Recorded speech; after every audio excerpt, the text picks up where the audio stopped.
आज हम देखेंगे टॉपिक जिसमें रदरफोर्ड मॉडल पढ़ेंगे। 1911 को एक साइंटिस्ट था रदरफोर्ड, जिसने एक्सपेरिमेंट के बेसिस पे सबसे पहले एटम का स्ट्रक्चर एक्सप्लेन किया। इससे पहले जो स्ट्रक्चर एक्सप्लेन किया था वो किया था थॉमसन ने। बट जो थॉमसन ने एक्सप्लेन किया उसने उसको कोई एक्सपेरिमेंट नहीं किया, उसने उसको किया हाइपोथेटिकली, इसलिए इस कंसेप्ट की आ गई लिमिटेशन। ठीक है, ये हो गया फेल। अब हम जो पढ़ेंगे रदरफोर्ड, उसने अपना एटम का स्ट्रक्चर या एटम का मॉडल बताने से पहले उसने क्या किया, उसने किया स्कैटरिंग एक्सपेरिमेंट। तो हम सबसे पहले पढ़ेंगे उसका स्कैटरिंग एक्सपेरिमेंट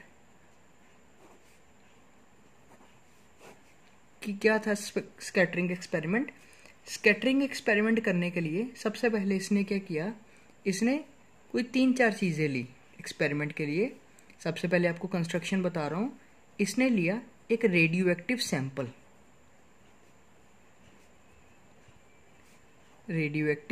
सैंपल, लाइक आप रेडियम ले सकते हो, पोलोनियम ले सकते हो, इस तरह से कोई रेडियो एक्टिव सैंपल जिनका काम क्या होता है, अल्फा पार्टिकल्स को अपने में से बाहर निकालना। ठीक है, रेडियो एक्टिव सैंपल कौन से लिए इसने, रेडियम या पोलोनियम। ठीक है, ज़्यादातर रेडियम ही बुक्स में दिया गया और ज़्यादातर रेडियम ही हम यूज़ करते हैं क्योंकि ईजिली मिल जाता है। ठीक है, रेडियो एक्टिव क्या चीज़ होती है, रेडियो एक्टिव ऐसे मटेरियल होते हैं जो कि बाय नेचर अनस्टेबल होते हैं।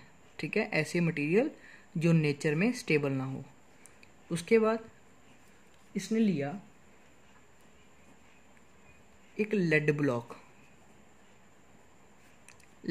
क्या था, समझ लीजिए एक तरह से हम लोगों को बचाने के लिए एक तरह की प्रोटेक्शन, ताकि अल्फा पार्टिकल जो निकलेंगे इसमें से वो हमारी बॉडी के लिए क्या है, हार्मफुल, वो हमारी तरफ ना आ जाए, हमारी बॉडी को क्रॉस ना करें, इसलिए उसने लेड ब्लॉक लिए। तीसरे नंबर पे इसने लिया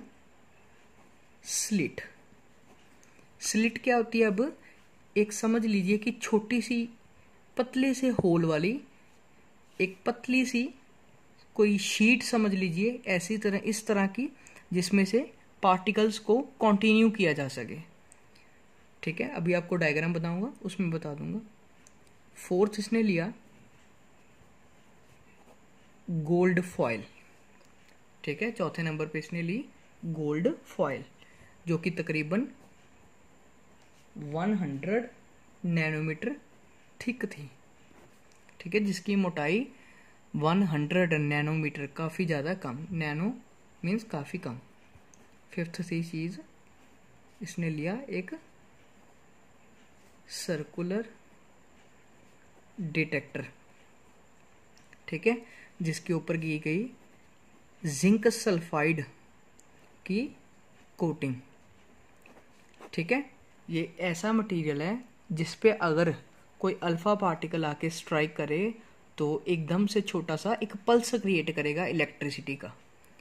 ठीक है, ताकि हमें पता लगे कि अल्फा पार्टिकल किस जगह पर जाके स्ट्राइक कर रहे हैं। ठीक है, ये हो गई उसकी कंस्ट्रक्शन। ठीक है, यहाँ पे साइड पे लिख देता हूँ कि ये उसकी क्या थी, कंस्ट्रक्शन। ठीक है, ये उसने सामान लिया, मतलब हमारे एक्सपेरिमेंट के लिए। अब मैं डायग्रामेटिकली शो करूँगा। सबसे पहले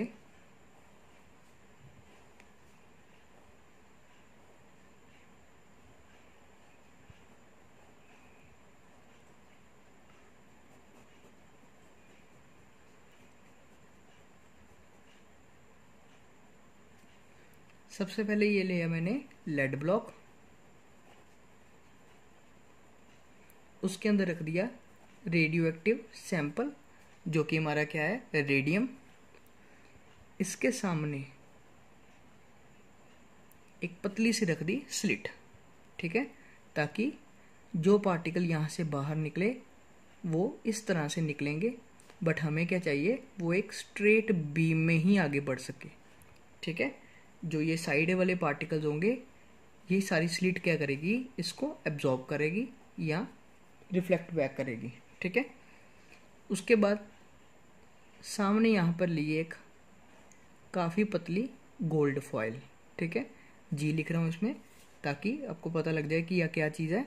यह है हमारी गोल्ड फॉयल और इसके चारों तरफ एक डिटेक्टर जिसके ऊपर क्या की गई है, जिंक सल्फाइड की कोटिंग, ठीक है। इस तरह से मैंने एक डायग्रामेटिकली शो किया है, ठीक है। ये हमारा सर्कुलर डिटेक्टर, ठीक है, जिसके ऊपर जिंक सल्फाइड की कोटिंग की गई है। ये हो गई हमारी गोल्ड प्लेट, ठीक है, गोल्ड फॉयल।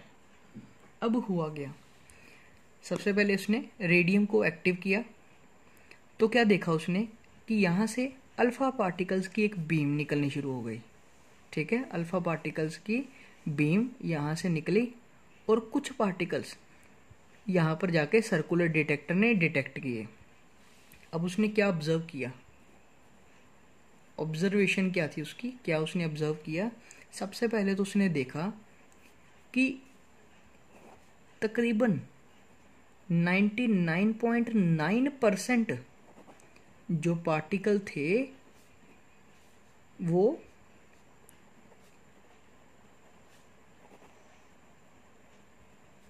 क्या हुआ, 99.9% particles as such as passes करके, ठीक है, मीन्स ज़्यादातर पार्टिकल्स क्या हुए, यहाँ पर आए गोल्ड फॉयल के अंदर से, यहाँ पर जाके डायरेक्टली यहाँ से पास कर गए। इसका मतलब 99.9 पार्टिकल्स क्या हुए, सच एज पासिस, ठीक है। सबसे पहले तो हमने ये नोट किया कि ज़्यादातर पार्टिकल्स पास कर गए। उसमें उसके बाद देखा कि फ्यू पार्टिकल्स, कुछ पार्टिकल्स ऐसे भी थे जो कि लार्ज एंगल पर स्कैटर हुए। स्कैटर वर्ड का मतलब होता है बेंड होना, ठीक है। मीन्स कुछ पार्टिकल्स ऐसे थे जो यहाँ से टकराकर यहाँ पर गए, यहाँ पर गए, यहाँ पर गए, ठीक है। ये एंगल इस पॉइंट से मेजर करेंगे, इस लाइन से मेजर करेंगे। जैसे ये बन रहा है हमारा 60 मान लो बन रहा है कुछ, ये 120 हो गया, ये ऐसे ऐसे इंक्रीज करते 150 हो गया। इस तरह से कुछ पार्टिकल्स ऐसे गए जो कि काफ़ी लार्ज एंगल पर स्कैटर हुए। नंबर थर्ड,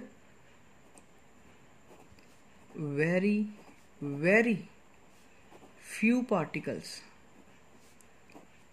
1 आउट ऑफ 8000, ठीक है, बहुत ही कम particles, very very few particles, तकरीबन 8000 अगर मैं पार्टिकल यहाँ पर स्ट्राइक करा रहा हूँ, अगर मान लो कि मैं यहाँ से 8000 पार्टिकल से 1 सेकंड में स्ट्राइक कर रहा हूँ, तो उसमें से सिर्फ एक पार्टिकल कोई ऐसा था जो कि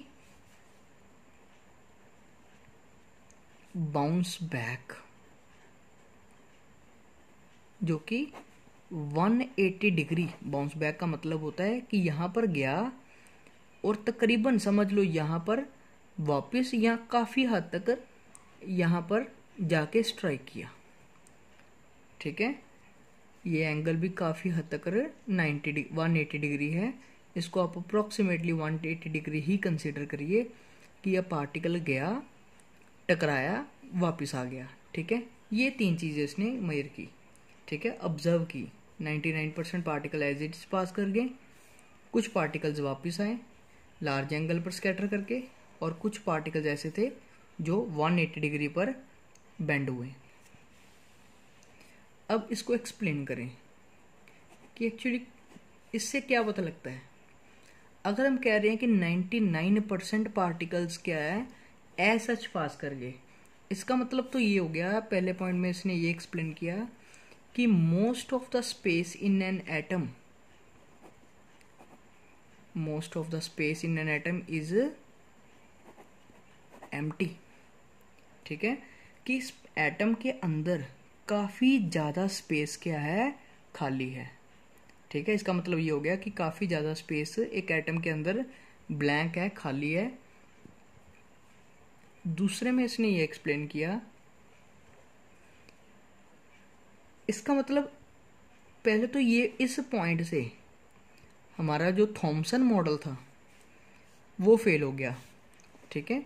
इसी पॉइंट ने थॉमसन के मॉडल को, Thompson model of an atom, उसको क्या कर दिया, फेल। क्यों फेल हुआ?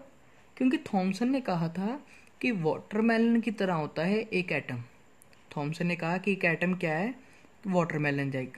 तो हमें पता है कि वाटरमेलन का जो लेयर है, जो हार्ड होती है काफ़ी, वो किसी भी तरह से एम्प्टी नहीं है, ठीक है। वाटरमेलन एम्प्टी नहीं होता, अंदर से खाली कभी नहीं होता।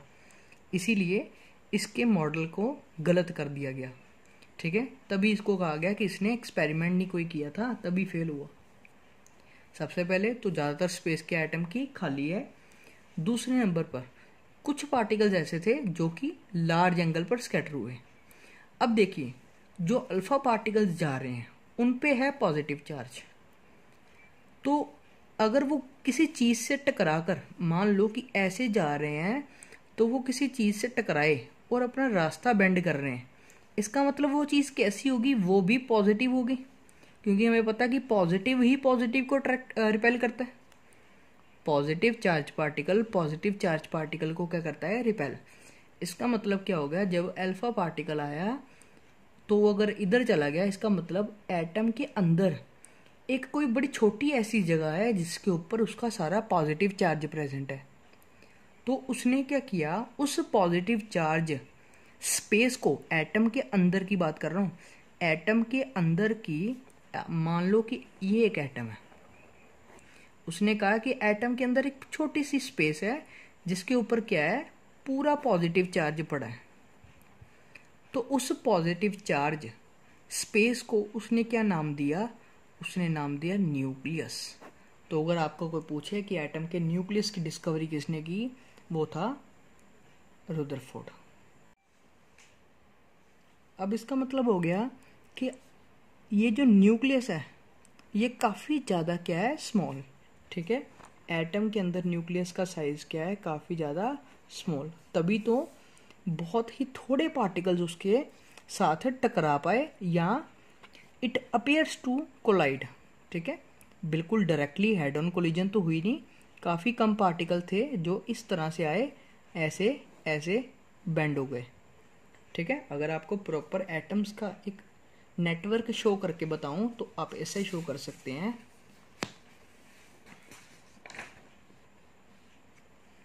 कि मान लो ये मेरी हो गई गोल्ड फॉयल, ये उसके एटम्स हैं,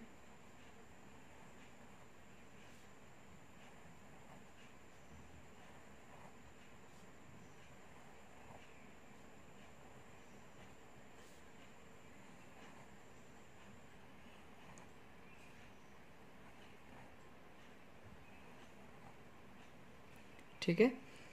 ये बाहर से आए अल्फा पार्टिकल, ये क्या है, एज इट इज निकल गया। एक और आया, वो भी एज इट इज। एक और आया, वो भी एज इट इज। एक और आया, वो भी एज इट इज, ठीक है। ये वो पार्टिकल्स हैं जो बिना किसी जगह पर टकराए एज इट इज क्या है, बाहर निकले। अब क्या है, कुछ पार्टिकल ऐसे आए जो यहाँ पर टकराए तो इस तरह बेंड हुआ। एक पार्टिकल यहाँ से आया, इस तरह से इधर चला गया, ठीक है। और एक पार्टिकल यहाँ पर आके इस तरह से अपने पाथ से क्या हो गया, डेविएट, वो अपने पाथ से दूसरी तरफ चला गया, ठीक है। ये हो गए हमारे 2 पॉइंट्स। अगर तीसरे पॉइंट की बात करें, तीसरे पॉइंट में उसने क्या कहा था, तीसरे पॉइंट में क्या कि very very few particles, about 1 out of 8000 bounce back. Means कुछ ऐसे बहुत ही कम, मैं जस्ट एक पार्टिकल को ऐसा शो करूँगा, मान लो ये वो पार्टिकल है, ठीक है, ये यहाँ से आया, ये बिल्कुल एटम के ऊपर न्यूक्लियस पे टकराया और तभी ये क्या हुआ, वापस, ठीक है।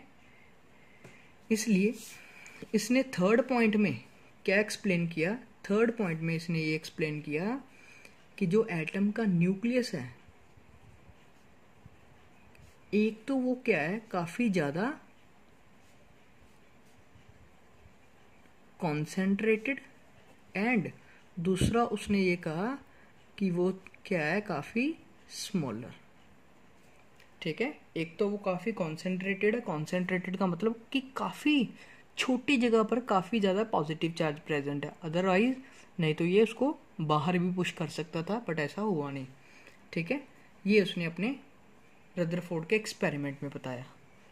ठीक है, एक्सपेरिमेंट के बाद उसने अपना एटम का जो स्ट्रक्चर बताया, मॉडल बताया, उसमें उसने क्या किया, जो इसने 3-4 पॉइंट जो ऊपर एक्सप्लेन किए उसके बेसिस पे इसने कहा कि एटम दिखने में कुछ इस तरह का है, जिसके अंदर क्या है, एक न्यूक्लियस, बाहर क्या प्रेजेंट है, electron which is revolving around it. ठीक है, फॉर द न्यूट्रलिटी।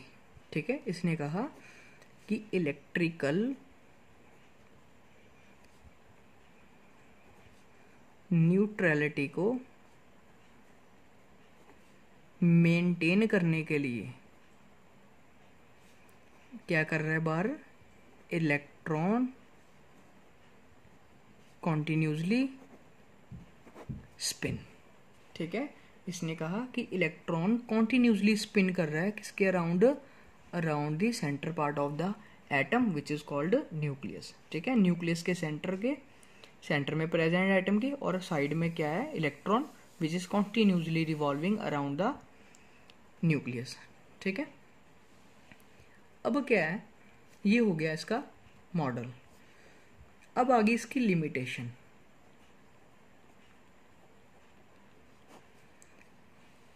काफी देर तक तो ये काफी ठीक ही माना गया मॉडल, बट इसकी भी लिमिटेशन एक्सप्लेन की गई, इसकी भी, ये भी मॉडल क्या हो गया, गलत।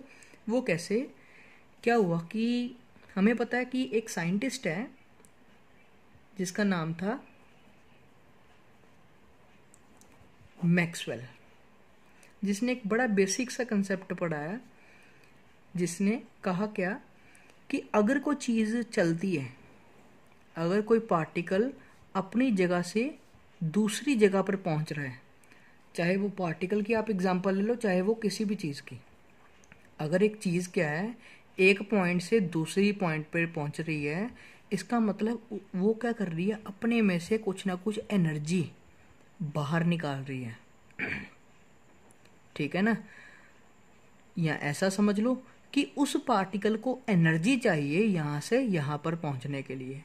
ठीक है, जैसे मैं यहां पर पेन रख रहा हूं, ठीक है, अब ये मेरा पेन अपने आप यहां से यहां पर नहीं आ सकता, क्योंकि इसके अंदर एनर्जी नहीं है।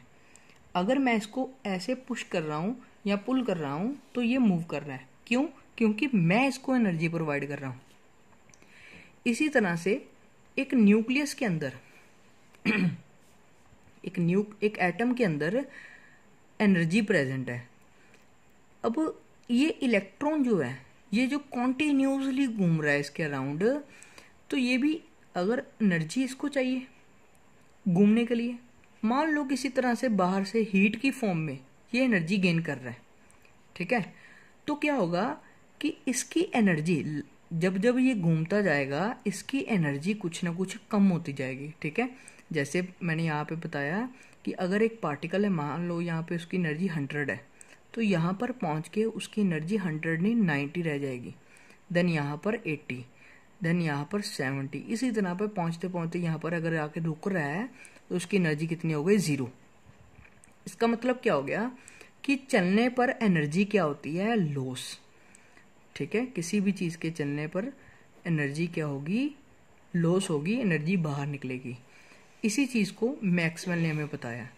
तो यही उसकी मेन लिमिटेशन थी कि अगर ये मान लो न्यूक्लियस है और ये इलेक्ट्रॉन है, अब इलेक्ट्रॉन न्यूक्लियस के अराउंड रिवॉल्व कर रहा है एटम के अंदर, अब क्या हो रहा है, उसकी एनर्जी कम हो रही है। अगर एनर्जी कम होगी तो उसका रेडियस भी कम होगा, अगर एनर्जी कम होती जाएगी तो रेडियस कम होता होता होता होता क्या होगा, वो उसके न्यूक्लियस के ऊपर फॉल कर जाएगा। ठीक है, इसका मतलब हो गया कि ये नेगेटिव चार्ज जो इलेक्ट्रॉन था, ये जो पॉजिटिव चार्ज न्यूक्लियस था इसके ऊपर फॉल कर गया। तो जब ये फॉल कर जाएगा तो ये क्या हो जाएगा, ये तो ब्लास्ट हो जाएगा। तो एटम क्या हो जाएगा, ऐसे तो एटम क्या हो गया, अनस्टेबल। इसका मतलब हर एक एटम क्या है, अनस्टेबल अकॉर्डिंग टू रदरफोर्ड। ठीक है, रदरफोर्ड के अकॉर्डिंग हर एक एटम क्या हो गया, अनस्टेबल नेचर में। बट हमें पता है कि ऐसा नहीं है, क्योंकि हमारी बॉडी के ऊपर काफ़ी सारी क्वांटिटी में एटम्स प्रेजेंट है और कोई भी एक भी एटम उनमें से ब्लास्ट नहीं हो रहा। इसका मतलब वो क्या है, स्टेबल है। इसका मतलब इस कंसेप्ट में कोई ना कोई प्रॉब्लम है कि इस पार्टिकल की एनर्जी का कोई ऐसा कोई सिस्टम होगा कि उसकी एनर्जी शायद हो सके कि बाहर ना निकल रही हो या कुछ भी होगा। फिलहाल उसको रदरफोर्ड ने एक्सप्लेन नहीं किया। रदरफोर्ड ने ये कहा कि इलेक्ट्रॉन घूम रहा है, इसकी एनर्जी बाहर निकलेगी, इसका मतलब ये घूमता घूमता घूमता घूमता सेंटर पे जाके गिरेगा। तो ये कैसा पाथ कवर करेगा, इसको बोलते हैं स्पाइरल पाथ। ठीक है, ये एक स्पाइरल पाथ कवर करेगा और घूमता घूमता न्यूक्लियस पे जाके गिरेगा और अपनी स्टेबिलिटी को लॉस कर देगा। ये था रदरफोर्ड मॉडल।